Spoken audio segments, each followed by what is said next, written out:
following Connecticut Experience presentation is part of the ongoing partnership between the Connecticut Humanities Council and Connecticut Public Television. Together, we're exploring Connecticut's rich history and culture.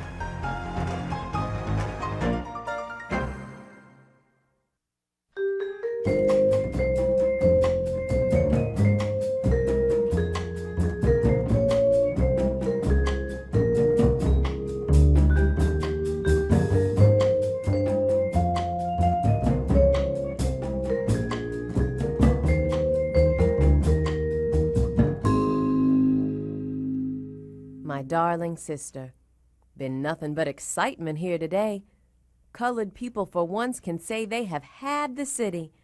The 29th and 31st Regiments arrived here this a.m. They have been coming from New Orleans for 2 months. The colored people came from all directions. Addie Brown, who lived and worked in Hartford, Connecticut, wrote this letter describing to her good friend Rebecca Primus the excitement in Hartford's black community around the end of the Civil War. I went up to the meeting with Aunt Em. Every other person we met had nigger in his or her mouth. They were so mad to think the white was compelled to make a fuss over them. As the Civil War came to a close in 1865, Connecticut's African Americans faced an uncertain future. Slavery had been abolished throughout the country. But what would be the position of blacks in Connecticut and in America as a whole? What lay ahead for Connecticut's African Americans was a century of struggle for equality.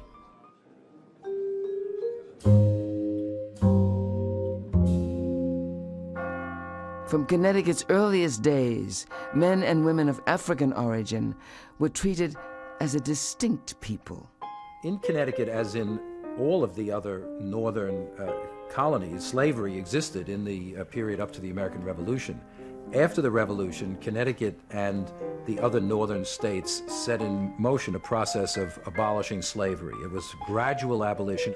In Connecticut, it lasted well into the 19th century, and it's only in 1848 that slavery is finally and irrevocably abolished in Connecticut. Even though they were no longer slaves, they were not free and equal citizens. Connecticut was the only New England state at this time which did not allow blacks to vote. About 200,000 black soldiers fought on the Union side in the Civil War. And the service of black soldiers put the question of black citizenship on the national agenda. It staked a claim to citizenship. It seems that fighting in the army kind of elevates you to the status of citizen in a way that wasn't possible in peacetime. The Reconstruction period that followed the Civil War witnessed a struggle in Connecticut over voting rights for blacks. What was going to be the status of African Americans now that slavery had been abolished in the entire country? When the voters of Connecticut turned down black suffrage in 1865, it was a very pivotal moment in the unfolding of the politics of Reconstruction, because it was a warning to Republicans in Congress that they might lose support in the North if they pushed forward with black suffrage. Some Connecticut whites supported the rights of blacks to vote, including legislator and circus entrepreneur P.T. Barnum. God has made of one blood all the nations of men. A human soul that God has created and Christ died for is not to be trifled with. It is still an immortal spirit. Without regard to color or condition, all men are equally children of a common Father. But other Connecticut whites opposed voting rights for blacks. In 1865, the Minority Report of a legislative committee argued, "This race is inferior to the Caucasian race." The report listed what it considered to be the deficiencies of the black race. No capacity to compete with the white race in the march of civilization, no inventive faculties, no genius for the arts or for any of those occupations requiring intellect and wisdom. Amendments to the United States Constitution during the Reconstruction period established equality before the law for African Americans. This changed the status of people of color in the South as well as in the North. In the North, doors were open to them in terms of political participation, in terms of economic activities, which have been closed before the Civil War. On the other hand, most of the discrimination in the North was not legal discrimination. It was more social discrimination. These laws didn't really get at that sort of private kind of discrimination. So in some ways, the conditions of life of black Northerners changed a lot, and in other ways, they didn't really change at all. By the Reconstruction era, Connecticut African Americans numbered more than 15,000, between 1% and 2% of the state's population. Concentrated in the state's major cities, black communities drew strength from well-established institutions. When slavery ended, it was a church where people found strength, found hope. They found in the church a place where they could be human, treated as human beings, treated as equals. It was a church that told them they are somebody, that everything God made was good, that they are good. An important new institution was formed when black Civil War veteran Lloyd G. Seymour wrote the governor asking to form a black battalion of the state's National Guard. Lloyd G. Seymour, who was my great-great-grandfather, was born in Colchester, Connecticut. About a week before Christmas, he decided to go off and fight in the Civil War. He mustered in as a private. He rose through the ranks to what was then probably the highest rank that he could attain as an African American in the military, and that was to the rank of sergeant. There was an attempt to form independent units in the National Guard. Lloyd G. Seymour writes a letter to Governor William Buckingham saying, in effect, the fortunes of my people are rising and we'd like to have an independent colored unit. To His Excellency, perhaps you may be not a little surprised on receiving this communication, coming as it does from the hand of one who belongeth to that race of people whose complexion is not white. As the spirit of progression is being felt among us as a people, it creates among us a desire to show to the world, to the people, that not only in times of war can we occupy places of men, but also in times of peace. In 1879, the General Assembly decides to form a black battalion, and Lloyd Seymour enlists, and he is made captain again. His sons at that time also enlist. There's quite a history that seems to have developed about serving in the military. It's made me very proud to know that I'm a direct descendant of this person and his several accomplishments. Another organization that Connecticut blacks created in the Reconstruction era was the Connecticut Equal Rights League. The objects of this league are to encourage sound morality, education, temperance, frugality, industry, and to promote everything that pertains to a well-ordered and dignified life. To obtain by appeals to the minds and consciences of the American people, or by legal process when possible, a recognition of our rights as American citizens. Their goal was to win Connecticut blacks the right to vote. African-American minister Amos Beeman proclaimed, "One great battle is to be fought by the colored people of Connecticut before they can stand up erect. They must gain the right of the elective franchise." The 15th Amendment to the United States Constitution finally gave Connecticut blacks the right to vote. But the status of black people in Connecticut remained hotly contested. In Hartford, right after the war, in 1868, they decreed that there shall be special black schools for black students, and the black students would have to go there. This was unique. It had never happened in Connecticut. There were black schools, but they were voluntary. And the state assembly immediately said, you can't do this. And so they passed a law, again, 6 weeks or so after the Hartford Ordinance of 1868, decreeing that all Connecticut schools everywhere shall be open to all students 4 to 16 years of age, regardless of race. Connecticut finally seemed on the way to eliminating racial discrimination, as an 1874 report from the New Haven Board of Education indicated. The result of the war changed, and who will say unfairly or unjustly, the entire relation of the people of color to the state and to its other inhabitants. It made them citizens, It opened to them all offices of honor and emolument. It destroyed color. All were to be Americans alike. Whatever their descent, each was eligible to any of the state offices from the lowest to the highest. By law, no discrimination could be made in the schools of Connecticut on account of race or color.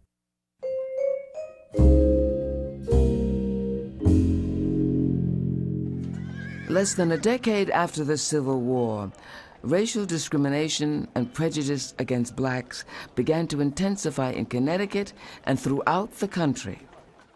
Well, Reconstruction as a sort of period of our history ended in 1877 when the last federal troops were removed from the South and the southern states were back under the control of white supremacist Democrats. Now, in the next 25 years, up to about 1900, a slow but steady retreat took place nationally from these ideals of equality. Racism sort of reasserts itself as the national norm. In the Hartford economy, it's quite clear that the rules simply bar hiring of blacks. I think the most striking sign of the economic retreat is that in this city, which is heavily industrialized and also has a growing insurance industry, there is only one black person employed in the insurance industry and only 11 black people who are employed in factories out of well over 900 black people who hold jobs. In contrast, there are 110 domestic workers. This indicates that blacks are increasingly being barred from the major sources of economic vitality in Hartford, and that really spells trouble for black people in Hartford. Meanwhile, Connecticut factories were being flooded by immigrants. One of the sources of considerable bitterness in the black community is witnessing white ethnic immigrants coming over from Europe in the 1880s, entering full-fledged citizenship in American society ahead of African Americans who had been here often for many generations. Doctrines of so-called scientific racism, proclaiming the inherent biological inferiority of blacks, were widely taught at leading universities, such as Yale University in New Haven. These doctrines purported to establish a hierarchy of inferior and superior races. Usually, Caucasians were at the top and Negroes at the bottom. Italians, Irish, and other groups fell somewhere in between. In 1870, Charles Darwin published The Descent of Man, in which he applied the theories of evolution for the first time to humanity. And he accepted that evolution had formed humanity into different races, with some with superior moral and intellectual endowments to others. And these doctrines became enormously popular. The prestige of Darwin's theory of evolution, combined with white anxieties over racial equality, meant that it became, by the late 19th century, an accepted doctrine throughout American intellectual life. Such racial doctrines extended to the world of art. When no black artists were allowed to exhibit at the 1893 Chicago World's Fair, Hartford painter Charles Ethan Porter was featured in a pamphlet attacking their exclusion. A World's Fair. It is the ultimate exhibition opportunity for an artist, certainly working in the 1800s. He was not allowed to present his work in the exhibition. The notion was that African Americans did not have the brilliance, the intellectual capacity to understand nature, to articulate nature. He could not be judged on par with his peers across the board. And that was essentially unfair and often represented the frustrating situation for artists of color. Even in the world of politics, where African Americans had won the right to vote, equality was largely an illusion. On the statewide influence, blacks were further diminished in their possibility of having any influence because of the rotten borough system. This is a system in which every town in Connecticut had one or two deputies to the General Assembly, regardless of the size of the town. Blacks, by the turn of the century, were overwhelmingly urban, so that the influence of the cities was radically reduced from what it should have been and was not corrected until the U.S. Supreme Court ordered it done in 1964. Nonetheless, Connecticut blacks and many whites tried to use the political process to resist the return to segregation. In the 1890s, Connecticut blacks established the statewide Sumner League, named for the famous Massachusetts abolitionist Senator Charles Sumner. With considerable white support, it campaigned for legislation to outlaw discrimination in public places. Faced with opposition from Hartford hotel owners, however, the legislature passed only a watered-down version of the bill.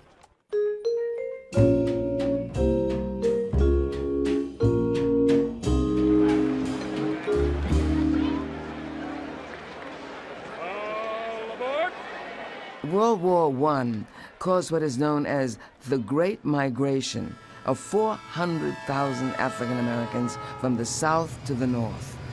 The first pioneers of that wartime migration may well have been Southern college students who came to Connecticut. We see evidence of it as early as 1915, perhaps even earlier, when tobacco plantations here in Connecticut needed laborers. Immigrants who'd been working on those plantations went back to Europe, or some of them began to work in factories. Tobacco plantation owners in the Hartford area went to the Urban League in search of laborers for the farms, and the Urban League actually helped to facilitate the migration of young college students from historically black colleges like Morehouse. These young men came up to do seasonal work on the tobacco farms. The National Urban League, an organization established to aid black migrants, helped more than 1,400 young students come to Connecticut from schools in Virginia, North Carolina, Florida, and Georgia. An East Windsor tobacco plantation manager observed, "The Negro students who have been sent us have been an unqualified success. They are such a success that we anticipate bringing up the student boys very early in the season next year and employing them during the whole growing period." E.F. Farnham.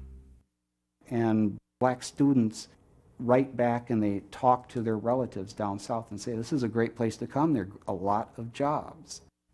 The students were followed by other migrants.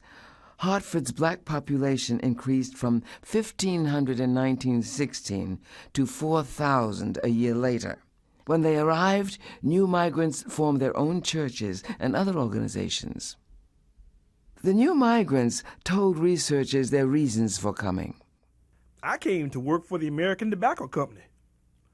"Because the white people in Georgia took all I made." "I thought I could get along better up here because I could not make a decent living in the South." "Better education for children." "More freedom." They were coming to escape the racial terrorism they were experiencing in the South. In addition to violence in the form of lynching, there were legal codes, Jim Crow, a form of racial apartheid here in the United States, which segregated, according to race, public facilities, transportation, education. This stayed in place until 1954 when we get the Brown versus the Board of Education decision.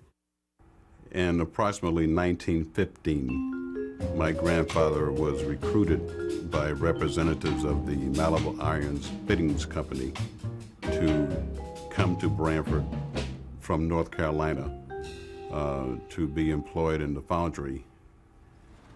And he came and he liked what he saw and went back to Sunbury, North Carolina, and encouraged some of his friends to relocate here. Black migrants to Connecticut found conditions better than in the South, but they still faced discrimination. Branford was a welcoming community in terms of being able to find employment because the major employer was the foundry. The problem was in finding housing. There was no such thing as integrating that minority population into a white neighborhood.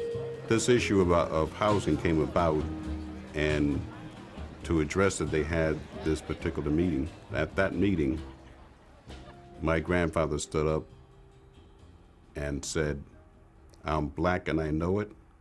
I'm proud and I show it." And that was a major thing to do in that particular time, because to refer to a Negro as black was just something that was not done. As a growing black population collided with long-established forms of discrimination, many new black organizations were formed. After the turn of the century, two of the major organizations that were founded were first the NAACP, which was created in 1909, founded by W.E.B. Du Bois and others, to wage the war against racism, against lynching, against the legal barriers that stood in our way. A year after the NAACP, the National Urban League was founded to fight the battle for social and economic equality and to serve the waves of migrants who were moving from the farms to the cities. Thereafter, you saw the creation of organizations like the whole Marcus Garvey movement and others who became quite exasperated with the slow pace of progress in this country and who, frankly, thought that there ought to be a return to Africa and some kind of push toward separatism. The initiative for forming the Hartford chapter of the NAACP came from Mary Townsend Seymour, wife of Frederick Seymour, who was the son of Civil War veteran Lloyd G. Seymour. Mary Seymour read W.E.B. Du Bois on how to approach segregation and illegal discrimination. And his approach is that you challenge it. And she agrees with that. So she writes to New York City, to the headquarters of the NAACP, and tells them she would like to form a chapter here. I met the Seymours in the late 40s. I was in junior high school at the time. My mother introduced us, and we became good friends, and they became my Aunt Mame and Uncle Fred.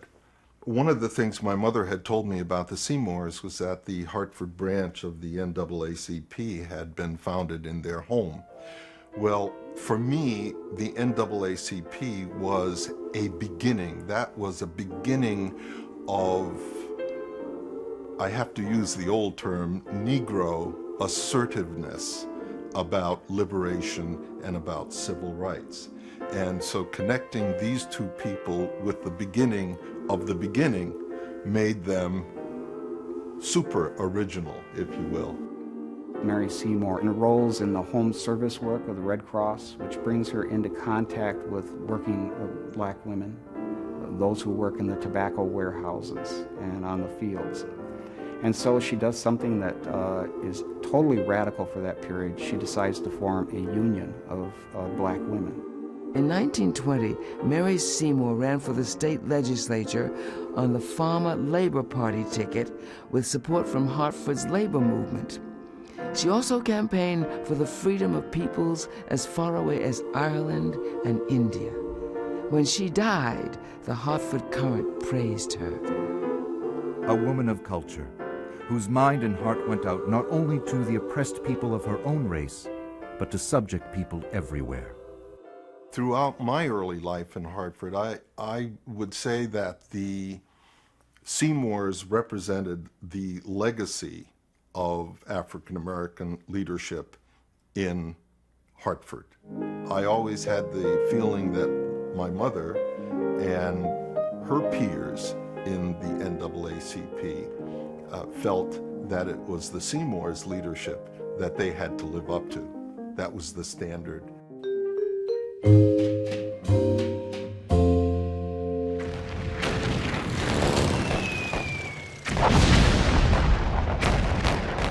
As World War I came to an end, black veterans returned to a Connecticut where their opportunities were still largely determined by their race.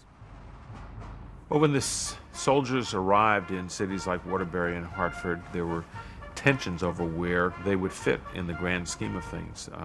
There was still residential segregation. The neighborhoods weren't open as a rule.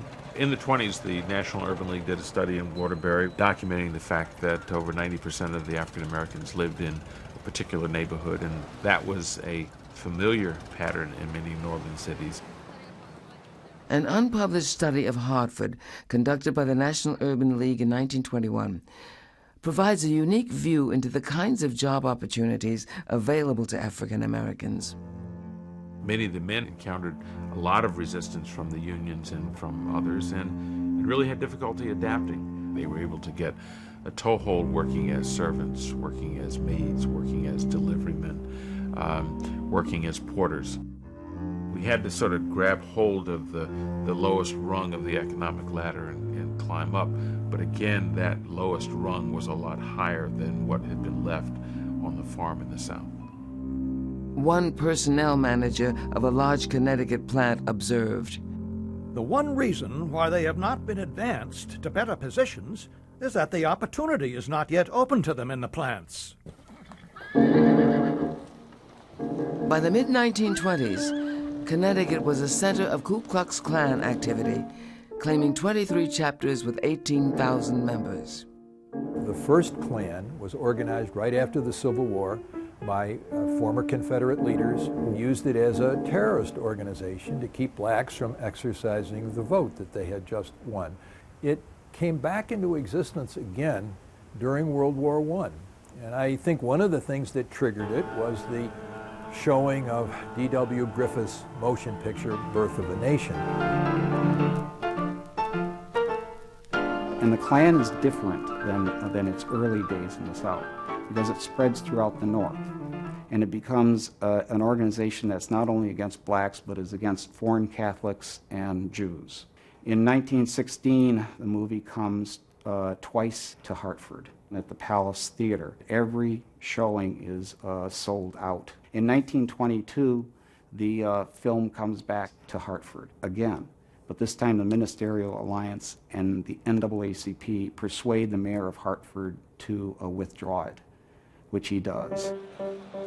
In 1922, on the hills around New Haven, the first ceremonial admission of new members in New England is held. And there are at least 3,000 people there, with almost 300 new admissions. People denounce it, but it has a persistence, and it still is here in the state. In the Great Depression of the 1930s, black workers, often the last hired and first fired, faced high rates of poverty and unemployment. Connecticut's black communities responded to social and economic stress by building community institutions.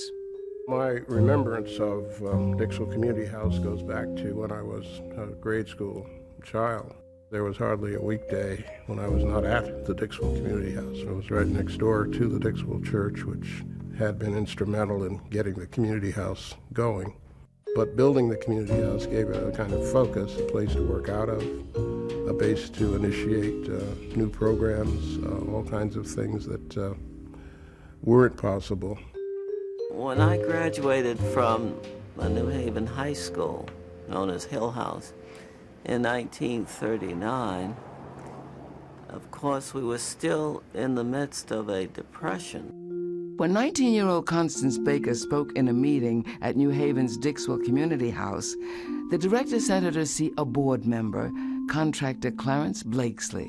I went there and he said, "You know, I heard you speak the other night at the community center, and I wanted to know why you weren't in college." And I said, "Well, I don't have the money." He said, "What would you like to do?" I said, "Well, I'd like to become a lawyer." And his bushy eyebrows went up in the air, and he said, "Well, I don't know much about women and the law, but if that's what you want to do, I would be glad to pay for your education for as long as you want to go." And so he paid for my college and my law school education.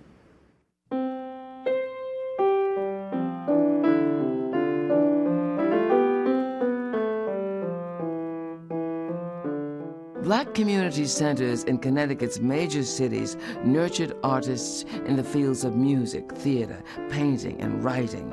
And some Connecticut black artists had a national impact. Black performers were featured in the modernist opera Four Saints in Three Acts, which combined the music of composer Virgil Thompson, the poetry of Gertrude Stein, and a black choir.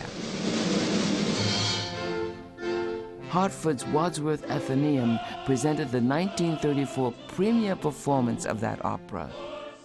Four Saints in Three Acts was a watershed in the history of African Americans in the theater. It was the most publicized cultural event in the United States in 1934. It represented the first all-black cast in any opera. but it was an opera that was recognized at the time as something on the cutting edge of modernism. 2 years later, Franklin Roosevelt's Works Progress Administration put unemployed artists to work painting, writing, and performing for the public. This theater was designated in 1937 as one of the sites for the Federal Theater through the WPA. There were only 5 of them in the entire United States, and there were 2 units. There was a white unit and a so-called Negro unit. And they performed, for example, the first all-black cast of The Emperor Jones by Eugene O'Neill in 1937, so that Hartford audiences saw African-American performers in this theater on a regular basis in the late 30s. Soon after, the white and black theater units in Connecticut became one integrated company. The theater in America has, in so many respects, broken through color barriers. Why? Because it has more truthfully reflected life, both its angers, its achievement, good and the bad. You see that our society is a society composed of many different people. I think that theater really makes us kind of changes the way we think about the nature of equality in our society, is that it gives us situations that maybe we don't confront every day. And I think theater can make us question. Theater can make us think about something in a way perhaps we have never thought about it before. And I think that's so powerful, and I think it's just so necessary. In the visual arts, black painters like Laura Wheeler Waring had the example of Nelson Primus and Charles Ethan Porter to follow. Laura Wheeler Waring is one of my favorite artists. She was born here in Hartford, went to school here, but her artistic career was in Philadelphia. She was able to bring out in her portraiture the full personality of her subjects. I have been planning to make a record of interesting characters of the American Negro in paint. I have been invited by a friend in France to bring the exhibit there when it is finished. She will use it largely to create more interest in interracial and international knowledge. And these images, which came on the scene in the 20s and 30s and 40s, began to challenge, certainly, that stereotypical imagery that had really been disseminated throughout the entire United States. It started to give the true picture. African-American writer Ann Petrie was born in Old Saybrook, Connecticut in 1908 and worked there as a pharmacist. Ann Petrie was very significant in that she had a very wide crossover appeal. She's the first African-American woman to sell over 1 million copies. She couldn't have done that if her readers were only African-Americans. Her major contribution, I think, is that she gives us a glimpse into the lives of black New Englanders, black people who live in small New England towns. We really don't get that in any other writer's work. In sports as in the arts, Connecticut blacks challenged the color line. Hartford schoolboy Johnny Taylor pitched in previously all-white leagues in the 1930s. The reason John did not get into the major leagues was not because of his lack of ability. It was because the color line had not been broken at that time. It was the Yankees who tentatively signed him up in high school, but when they found that he was of color, they asked him to please change his heritage to Cuban. And of course he refused to do that. Almost every write-up would state that if anyone deserved to be in the major leagues, it was Johnny Taylor. While he played for the New York Cubans, he had a matchup with Satchel Paige, and he became very famous in the Negro National Leagues because he beat Satchel Paige, who was the best. John felt that the black baseball players of that day laid the background and the foundation for the youngsters that came along. Jackie Robinson steps in against Ford. Deep in third, Duke Snyder gets the rein. Jackie slides, he's safe.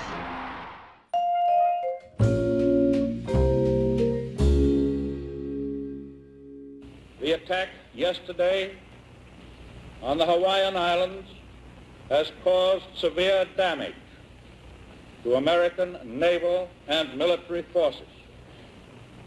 I regret to tell you that very many American lives have been lost. World War II, caused a huge increase in the demand for labor in Connecticut and stimulated renewed black migration to the state. During World War II, munitions factories in Connecticut recruited African Americans from the South to come and work. These workers were needed because white men who had worked in the factories before were going off to war.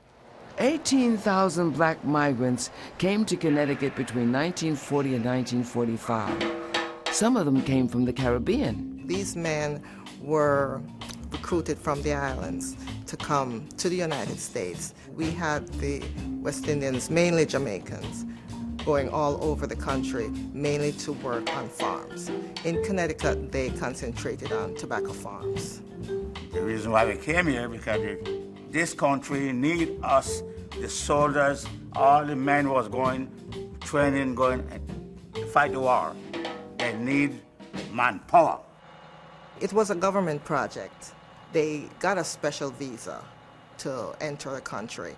They were considered seasonal workers. They have told me they pretty much were isolated on the farms. They didn't really intermingle a lot with the whites in the local area. When we came here in 1944, the American people and whites was told that we was like monkey have tails. They ain't lying about that. That's White's story. And when we walk in, they look around to see the tail. There was no tail. During World War II, as in World War I, black students were brought from the South to work in Connecticut's tobacco industry. One of them was an Atlanta school student named Martin Luther King, Jr. I do believe that the experience that Martin Luther King had in Connecticut probably did have a direct bearing on his ability to decide in favor of the ministry, because he could see a society that was vastly different from the one in which he had been born. The society was one that was hospitable to African American males in a way that was new. Being in Connecticut, working with the tobacco farm, we felt freer than we ever felt in our lives. The growing demand for labor in Connecticut reopened the question of the status of African Americans in the workforce. In the early years of World War II, black women were largely excluded from industrial employment. My mother didn't get into the factory until the Second World War. They took in other races, but they did not take in black women. There were white women in the factories, but the black women got in there after the Second World War because they needed the help. In Waterbury, Lila Alexander, head of the Pearl Street Neighborhood House, began a campaign to demand the hiring of black women. My grandfather worked with the community center on Pearl Street. He worked with Ms. Alexander. She questioned the manufacturers or the higher-ups in the city of Waterbury. And they decided, well, it was time for them to open up the doors and let some of them come in and work. Even while African Americans were entering Connecticut factories in growing numbers, those who went to fight for their country faced a segregated military. I graduated from Hillhouse High School in '43, after which I was drafted for World War II. After Benning, I was in segregated units. I was with the 92nd Infantry Division. Axis Sally was like Tokyo Rose. She could get into the American radio frequency and say, now why are you guys fighting? Don't you know that yesterday there was a lynching in Alabama? Most of us by that time, had dedicated ourselves to fighting for America.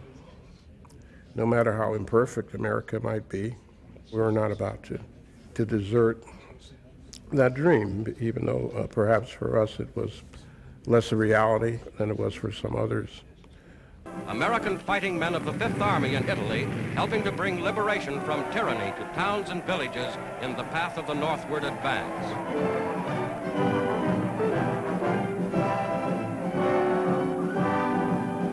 I enlisted in 1946, a year after the close of World War II, as a 14-year-old private.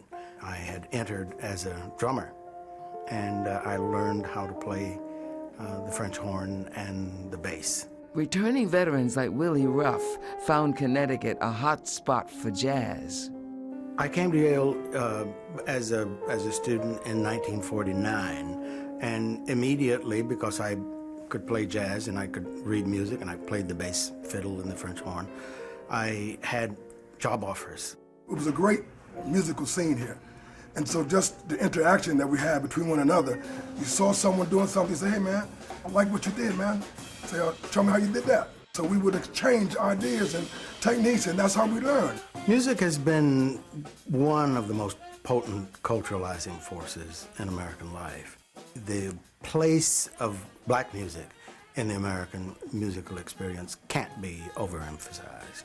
We did create something that nobody else did out of this need to resist. Jazz is one of them. The spiritual is another. It could only happen here where the need to resist was most profound.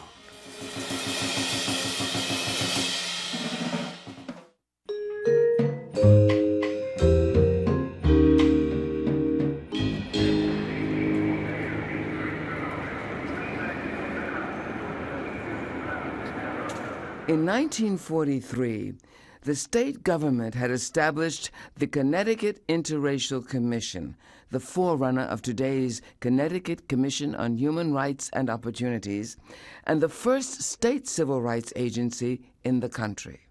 The director of the commission was Frank T. Simpson, who, by his persuasive powers, was able to go to certain industries, department stores, police departments, school systems, and persuade them to take a chance, as he put it, and hire someone of color.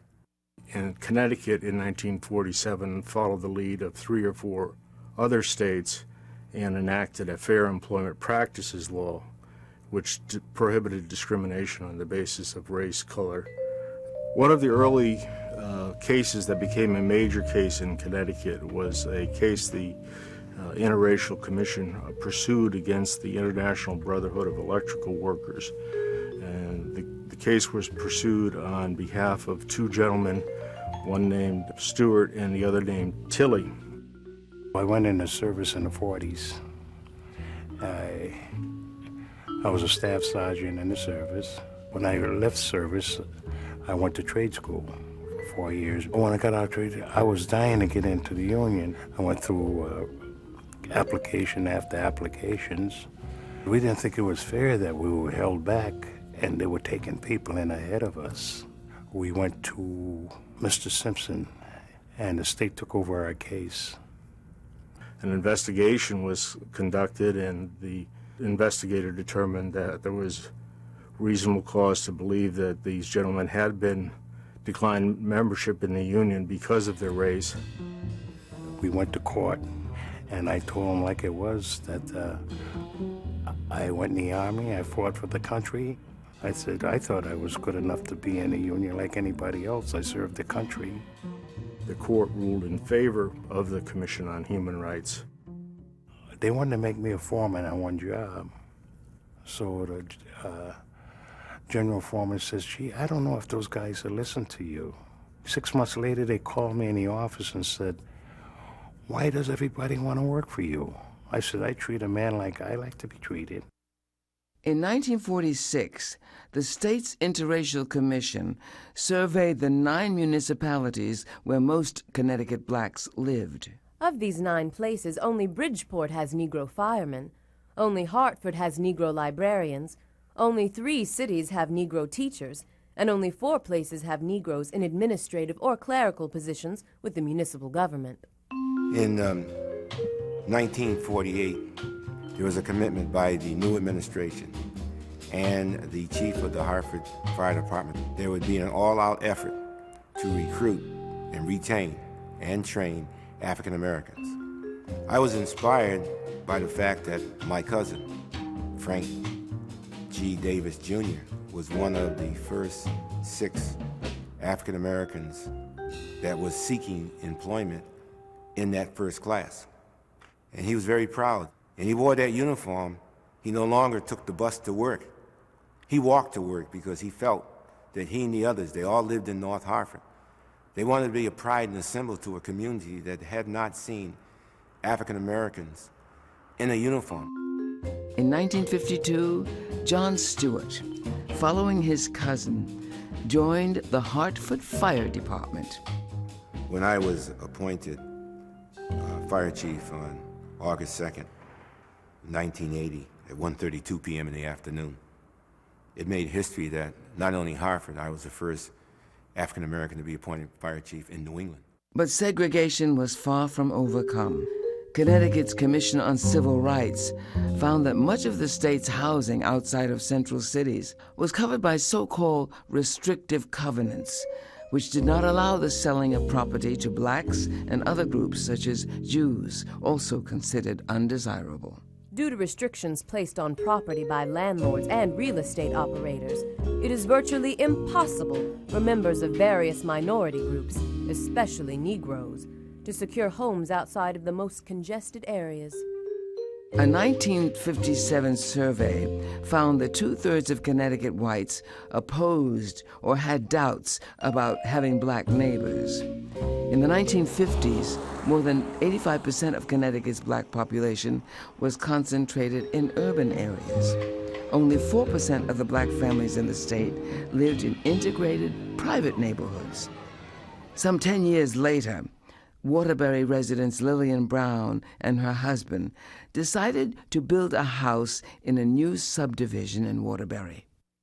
Our lawyer just said we have to go to a meeting, and we were all sitting around, and my husband and I were in the center like we were on trial. They said everything. They called me a prostitute. We had to be. Why would they at this age be doing this? Every degrading thing you could think of was what they said. And I said, nobody's going to tell me where I can live, if I can afford to live there. Nobody has a right to do that to you. And I felt that I was fighting for everybody of color.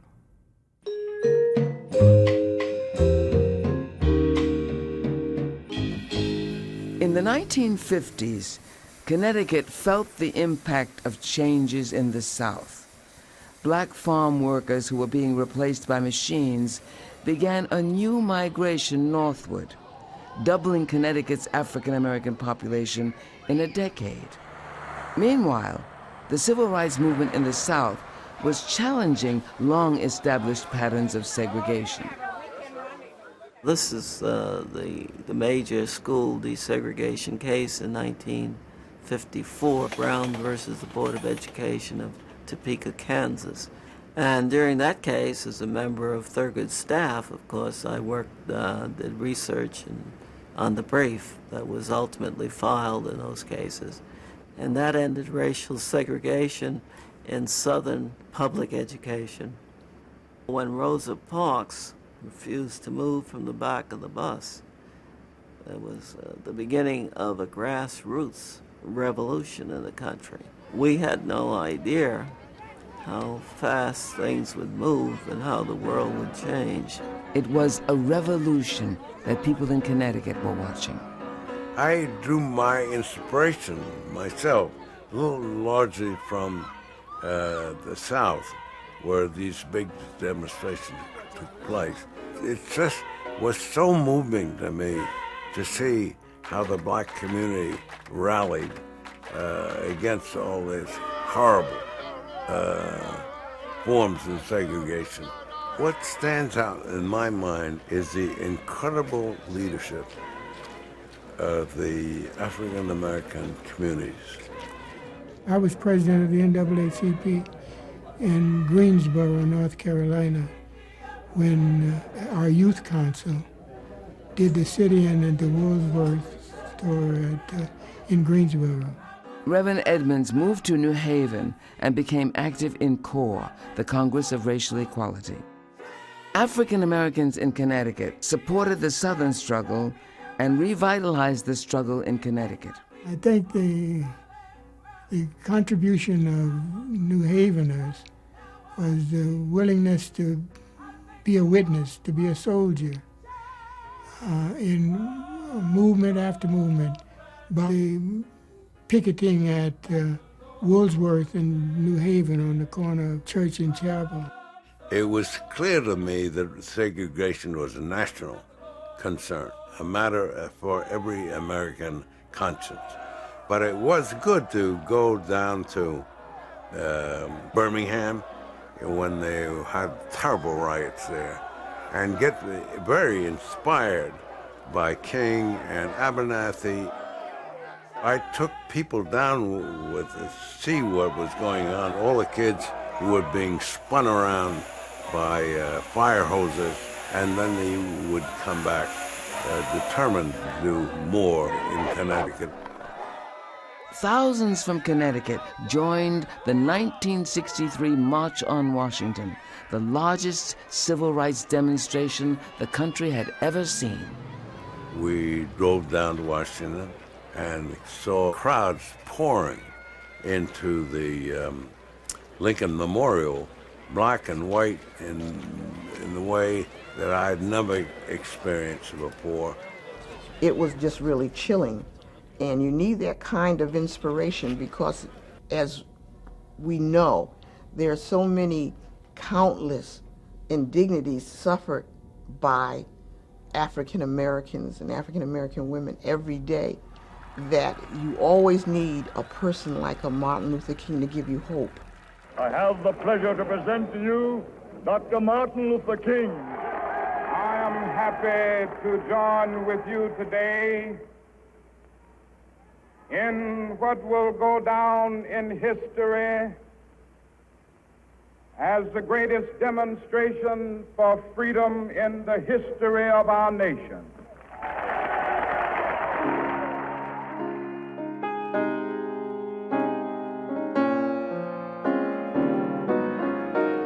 I often say I learned how to walk in picket lines. One of the issues that was of paramount concern to my parents and other local activists were the schools in Bridgeport and Stratford. It was by custom classrooms segregated. So you went through the front school door with everyone else, but you went to a classroom where there were only black children. So when I went to school, I was also going to my battleground. I was expected to stand my ground, to speak up if I saw books that shouldn't be there, to tell the teacher I insisted on being recognized. All this activity culminated in the passage of the 1964 Civil Rights Act that outlawed segregation in public accommodations, and the 1965 Voting Rights Act, which reinstated the 15th Amendment. By 1965, then, all of the laws supporting, requiring segregation in any way had been declared unconstitutional. The Congress had enacted giving blacks effective remedies against racial discrimination. When the Supreme Court rendered the Brown decision, and the executive branch had eliminated segregation in the armed forces, which was our foremost symbol of segregated society. So that by 1965, we had become a non-segregated society, legally speaking. But social customs of racial segregation remain to be challenged. In Connecticut in particular, I think the civil rights movement was certainly instrumental in pushing the voter registration activities that forced local governments in New Haven and Hartford and other cities where there was any sort of black population to become more responsive to the needs of black citizens. I was a member of NECAP. They were very, very active in doing the things like sit-ins, marching, confronting the city council on issues. They were a very important part of our history. In the 1960s, Reverend Martin Luther King Jr. returned to the state in whose tobacco fields he had labored and told a packed New Haven audience, "We stand on the border of the promised land of integration. Negro and white must learn to live together as brothers, or they will perish together as fools." In 1965, a large group of demonstrators convened at the state capitol building from all corners of Connecticut to show their support for civil rights legislation. The Reverend William Sloane Coffin was the principal speaker. I remember the saying that if we could put a man on the moon, America should put 40 million Americans on their feet. The civil rights movement wasn't a movement of people waiting for someone else to do something for them. It was a movement of people taking care of changes in their own place, on their own. No one gave anybody anything. Everyone put their reputations on the line. The belief in equality was so strong that people were willing to give up their lives, their homes, their love, and their future to ensure that others would have a better shot at it. This century of struggle, from the Civil War to the Civil Rights Movement, provides a rich historical legacy.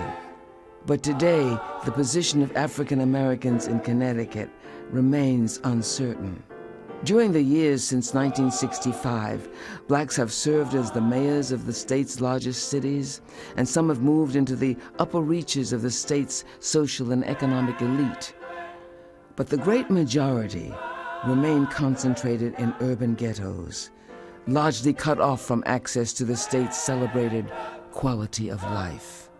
Despite the advances in civil rights, Connecticut African Americans still face substantial obstacles to full equality.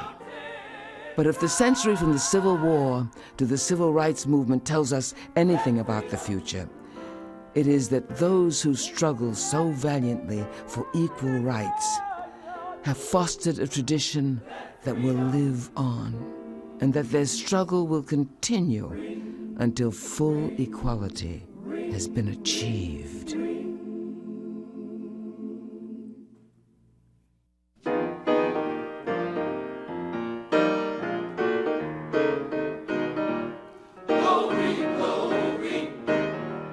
Hallelujah.